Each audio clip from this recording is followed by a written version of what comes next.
Welcome back to CIPP GDPR Guide. Today, we're tackling two big GDPR concepts that confuse a lot of people.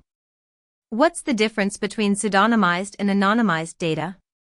And who's who when we say data controller and processor? Let's break it down, with examples and visual charts. Let's go. Pseudonymization means that personal data has been processed in a way that it can't be linked back to a person, unless you have access to additional information, like a key. Think of it like giving someone a nickname or an ID number instead of their real name. You know who it refers to if you have the key, the additional information, but without it, it's just a code. For examples, user ID in an analytics system, e.g., user_12345, hashed email addresses, tokenized credit card numbers. Anonymous data is information that does not relate to an identified or identifiable natural person, or personal data rendered anonymous in such a manner that the data subject is not or no longer identifiable. The key here is irreversibility. You cannot re-identify the individual, even with additional information. Once data is truly anonymous, it generally falls outside the scope of data protection laws.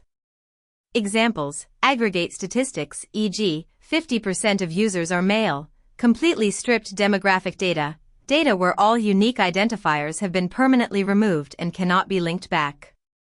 The distinction between personal, pseudonymous, and anonymous data has significant implications for legal compliance. What laws apply?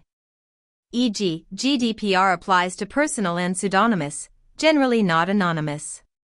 Risk management: higher risk with personal data, lower with pseudonymous, minimal with anonymous. Data usage: anonymous data offers greater flexibility for analysis and sharing without privacy concerns. Security measures: different levels of security are required based on the identifiability. The data controller is the natural or legal person, public authority, agency, or other body which, alone or jointly with others, determines the purposes and means of the processing of personal data. They decide why the data is collected and how it will be used.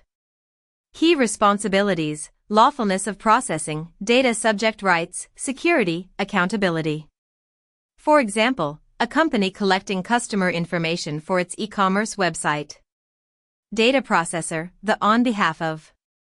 The data processor is a natural or legal person, public authority, agency, or other body which processes personal data on behalf of the controller. They act on the instructions of the controller. They don't decide the why or how, only what to do with the data as instructed. Key responsibilities: following controller's instructions, implementing security measures, assisting the controller. Example: a cloud hosting provider storing customer data for the e-commerce company, an email marketing service sending emails for the company.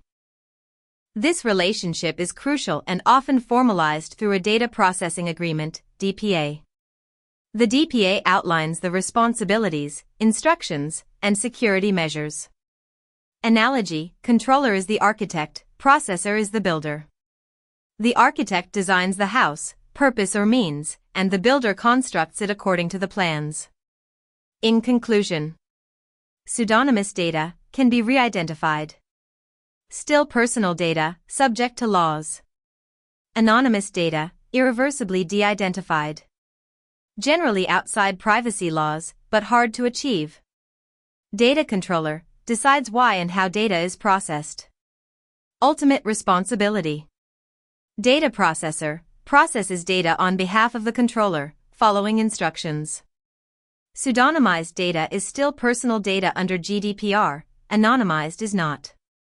And remember, controllers make the rules, processors follow them. If you found this helpful, hit like, subscribe to CIPP GDPR Guide, and comment below. Which one confused you before? Pseudonymous or controller?